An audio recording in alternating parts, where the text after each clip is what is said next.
Welcome to Physician Heal Thyself, the podcast, empowering you to take a whole person approach to your well-being, spirit, soul, and body. Join me, your host, Dr. Ana Lara, naturopathic doctor, entrepreneur, and a servant of Jesus Christ. We are not just a body, we are spirit and soul. It's time to integrate medicine and spirituality into our healing. Let's get started.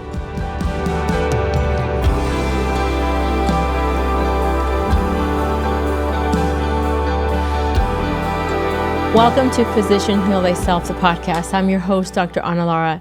Today, I want to talk about something that I've been getting asked this question a lot, and that's on the use of ketamine for PTSD, depression, any kind of mental health issues.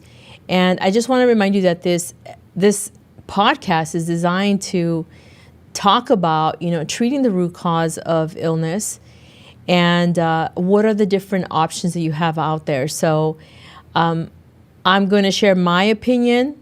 You don't have to agree with it. I know that some of my colleagues might disagree with my views, and that's okay. I want you to keep in mind that my perspective is always going to be, are we treating the root cause? Okay? So we're going to talk about in this episode, what is ketamine? What is it?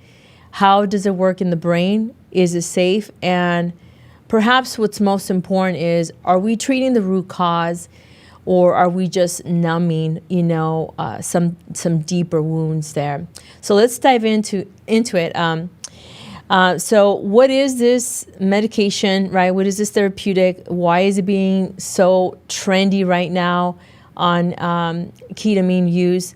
So this was originally developed in the 1960s as an anesthetic. So it's widely used in emergency medicine and surgery because it preserves breathing and cardiovascular stability. So pharmacologically, ketamine is going to be classified as a dissociative anesthesia. That's right, you're disassociating, meaning it's going to create a sense of detachment from the body and the environment. So at low doses, instead of full anesthesia, right, it's going to produce altered perception, reduction in pain, emotional detachment, and in some cases, it can have some profound psychological insights. So this is where mental health, applications begin to emerge.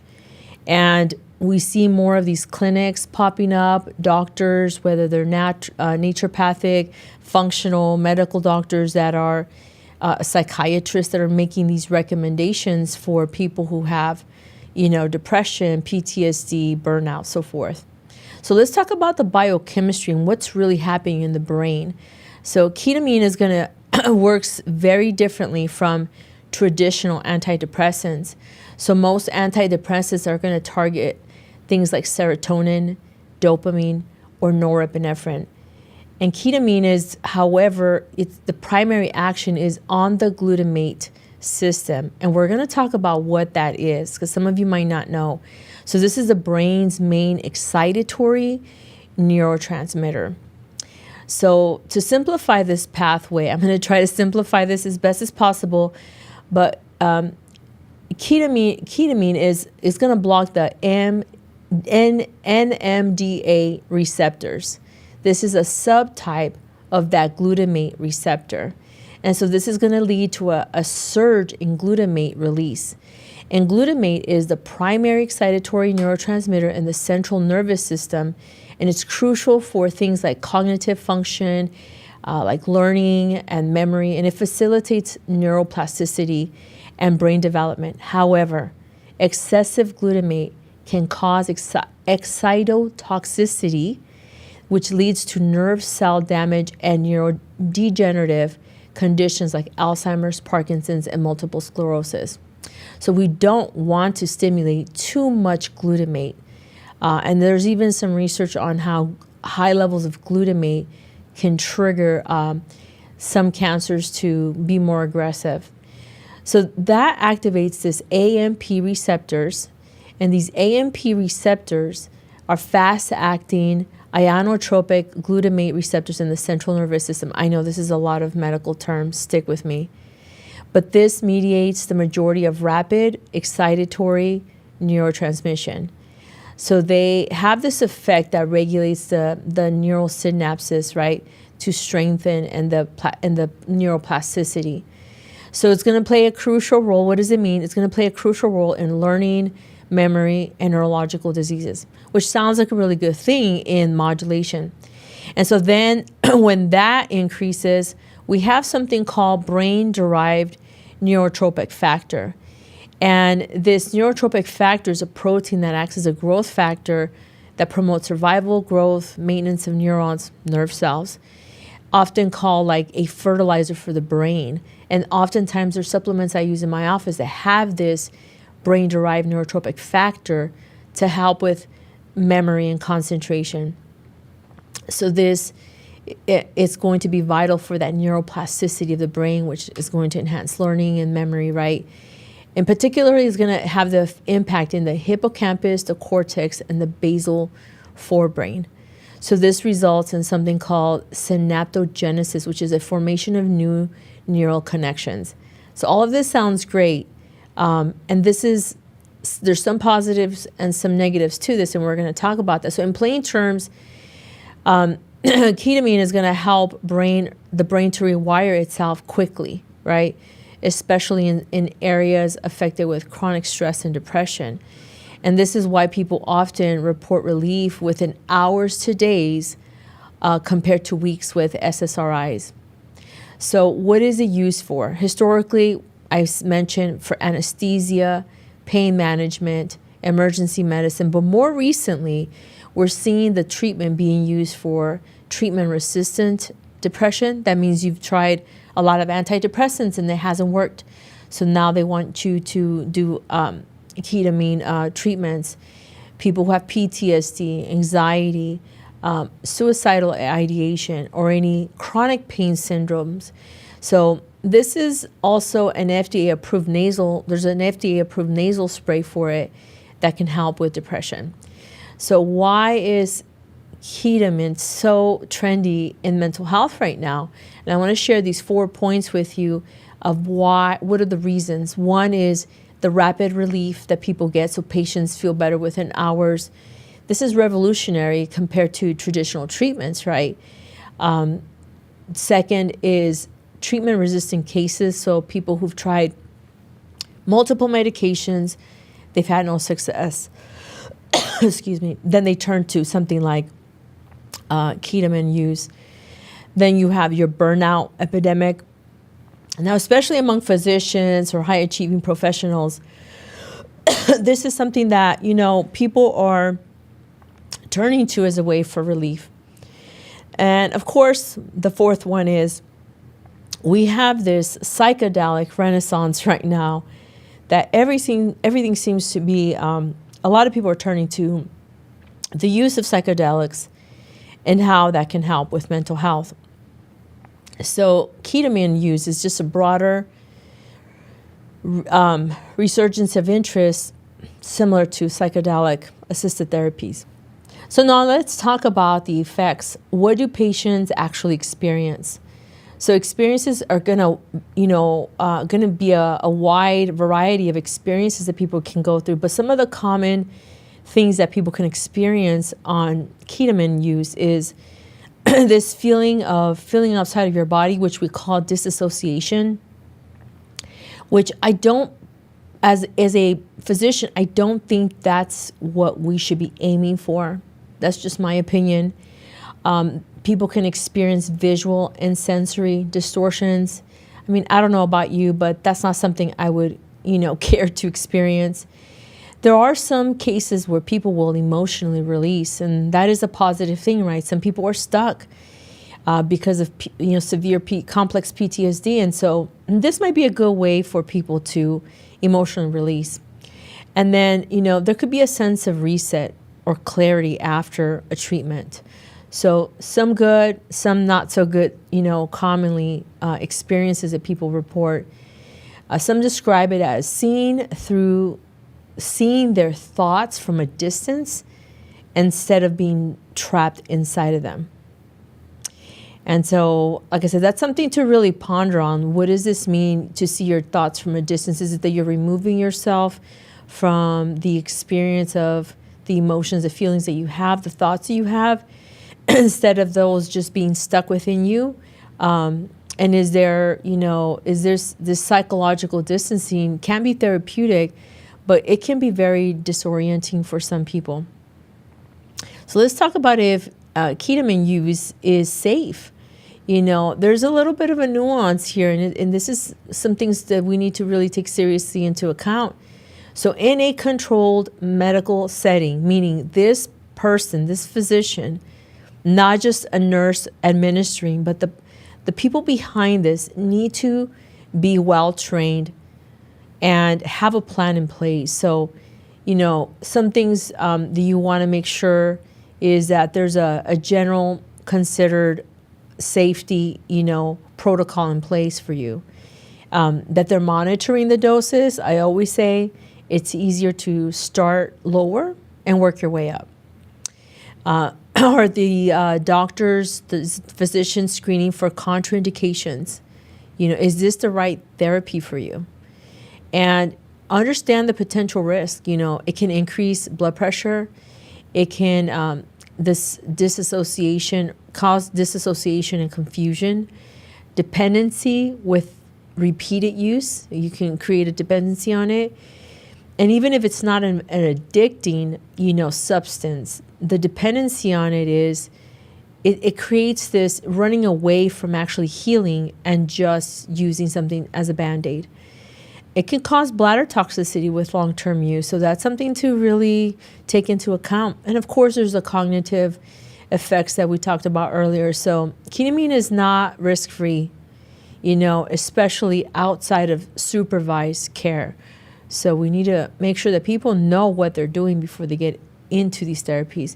So what happens, I want to talk about what happens when people stop using ketamine, because I think that a lot of times people rush into finding a therapy that can help you. I understand you're desperate, you want to find some solutions. But if you're not, if you don't understand what you're getting into, we want to know, if you stop this therapy, could there be a rebound effect? So this is one of the most important questions that you should be asking yourself. What happens if I stop taking it? So ketamine does not cure depression. Let's just be straightforward. It doesn't cure it. In most cases, it's just going to interrupt it. And when treatment stops, symptoms may gradually return. And that's true for other, PTSD, anxiety, whatever other uses it's being used for. And some people could maintain improvement. And others may require maintenance sessions or other forms of therapy. So this is going to raise those important issues. Is ketamine creating a lasting transformation, or is it just a temporary relief? And so the answer is often going to depend on what happens in between those treatments. So are we numbing or are we healing?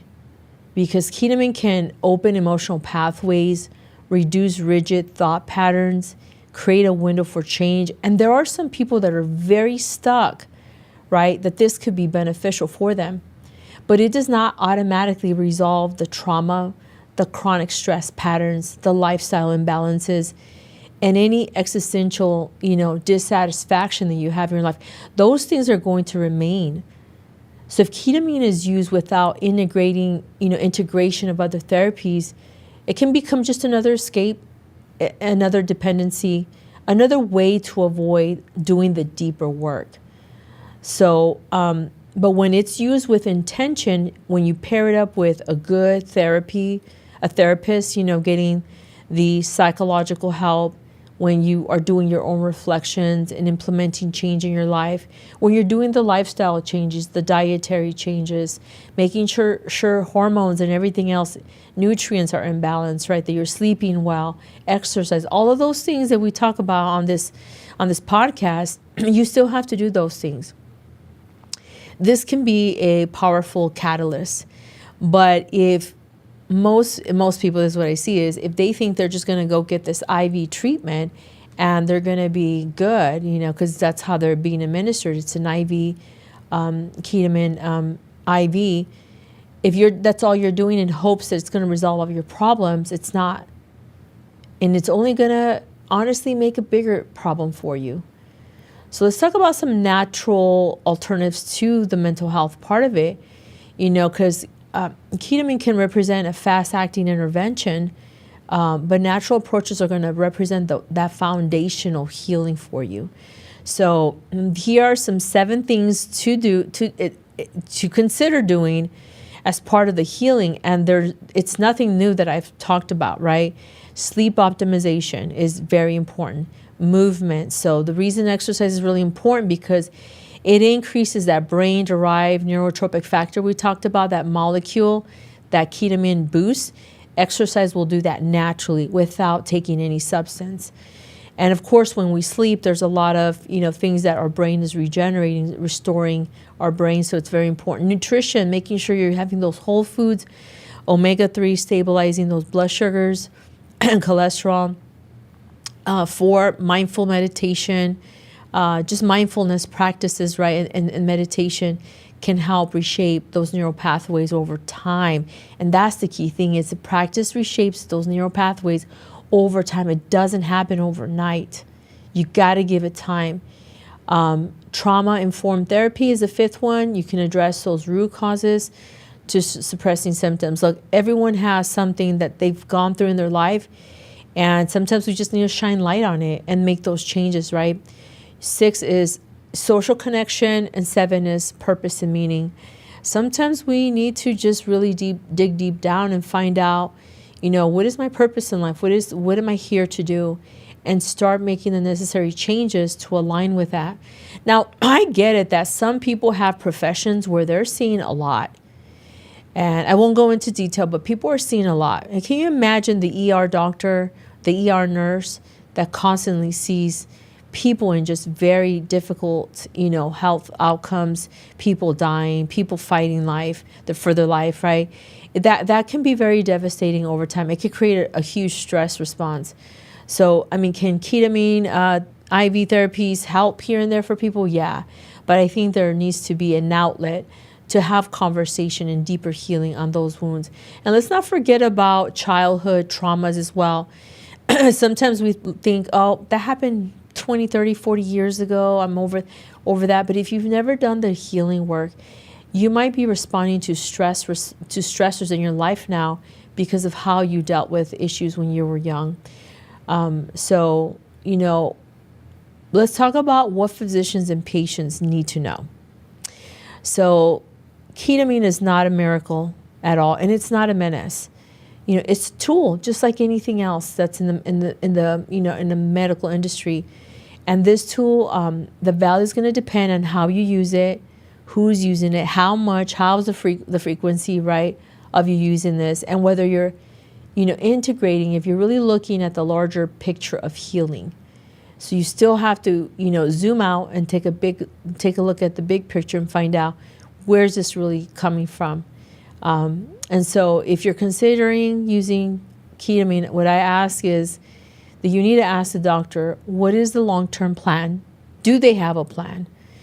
What's their experience of people being on these therapies and then coming off of these therapies? And what are the support systems in place? What are the in-between things that enhance the healing opportunities when using ketamine? And how will insights be integrated in your daily life? Because you got to self-reflect. You have to give yourself time to process things. So because real healing does come from single interventions, it doesn't come from single interventions. It comes from doing many different things. And it comes from, aligning with your inner self and your higher power of what is it that you need in your life right now. So as we close up this episode, I just want to remind you that, ketamine represents something deeper than just a new treatment. And it reflects a shift in medicine from slow to fast. It's going from symptoms management to neuroplasticity, from rigid protocols to personalized care. But the speed can be very seductive, right? I can heal quick and feel good. And that can just give you an opportunity to keep running from your problems in your life. And so I see this very often in practice where, people are trying many different treatments and they might get a little relief and then it stops working and they go on to the next best thing and it works for a little bit and then it stops working. And there's all these trendy, things that are very seductive for people to try, like psychedelics, which is a whole different conversation outside of this talk. But I just want you to know that you have to be aware. I've talked about awareness many times in the last several episodes as we talk about trauma and brain health, neuroplasticity, how to change behavior. You've got to start with self-awareness, and you've got to start asking yourself those hard questions. When did this all start from? Where's the root cause coming from? And there's nothing wrong. You should be asking God. You should be asking God, where is this coming from, God? Help me find it. And sometimes the problem is that people don't believe in God. And that's a whole different episode also. But I encourage you that if you've gone to doctor and you haven't found the solution, then maybe it's time that you start asking God to help reveal to you, what is the first thing that you need to address? Where do you start from here? And I guarantee you it's not going to be this therapy. There's some concerns I have about it, especially when people become so prone to be fanatic about a treatment, a therapy. You should be excited to want to find the root cause. And so, healing requires for us to have that awareness. It requires for us to have courage. And it requires for us to do consistent inner work, to dig deep down. So, yeah, sometimes finding a good therapist and therapies are important. So that's my take on this therapy. I don't think you should run to it. I think you should ask questions and then ask yourself, do I feel safe doing this therapy? Is this for me? And then making sure you have the right doctor in place that can help guide you that and monitor this therapeutic option that you have. So I thank you for joining me on this episode of Physician Heal Thyself. I hope you have learned something new, share it with someone that you think can benefit from learning about this topic. And until next time, be blessed. Thank you for listening to Physician Heal Thyself, the podcast. If you like what you've heard, please like, share, and subscribe. Help this message reach more people who may need to hear it. Leave your comments. I want to know what you think. If you're interested in learning more about Raices, visit our website at raicesndmedcenter.com. Until next time, be blessed.